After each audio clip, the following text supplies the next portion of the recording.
Wes Lee with this week's Mesonet Weather Report. This past week, we saw a few showers make their way into the state.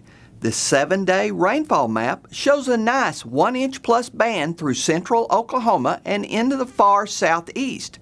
In the driest part of the state, Hollis, Altus, and Mangum each received about 3/4 of an inch. Looking at the soil moisture situation, we see that most of the state is still in great shape. The 2-inch fractional water index for April 9th shows mostly 0.9s to 1s. An index of 1 would indicate a near saturated soil, while a 0 would be at the plant wilting point. Only 2 sites are below 0.5, Hollis and Fitztown.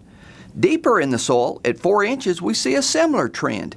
Fitztown looks better, but we add Altus and Blackwell to the list of stations with 0.5 or lower indexes. Our deepest moisture sensors are at 24 inches. However, they are not located at every site.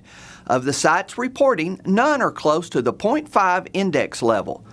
This graph shows soil moisture at 3 depths in Hollis over the past week. We see the recent rains impacted the 2-inch sensor indicated by the red line, but didn't make it down to the 4-inch depth shown with the yellow line. Hopefully, additional rains will reach this area soon. Gary is up now with more info on Oklahoma drought and weather. Thanks, Wes, and good morning, everyone. Well, what a week it's been for weather in Oklahoma. We had summer return with some heat, some wind, and some fire, then a quick turnaround to winter, and then we had a little bit of rain. So everything looking just about normal for Oklahoma, right? Well, as usual, let's get right to the drought monitor, see where we stand. Now, this is before any of the rain this week has been figured in, but we still continue with those abnormally dry conditions down in far southwestern Oklahoma, dangerously close to going to moderate drought, the lowest drought category, if we don't see good moisture down there. Now, if we look at the rainfall for this growing season, that's March 1st through April 9th, we see that some areas of the state are doing pretty good. West central Oklahoma, nearly 175% of normal. The Panhandle doing pretty well, Texas County and western Cimarron County.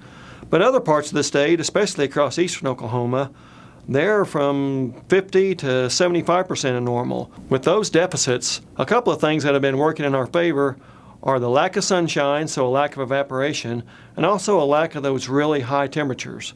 If you look at these graphs for percent of sunshine across the state and also maximum temperatures, you can see that for most of the first 3 to 4 months of the year, you can see we've been cloudier than normal and also cooler than normal in the afternoons. And that's pretty important because, again, that keeps that evaporation down and lessens the stress on the soil moisture.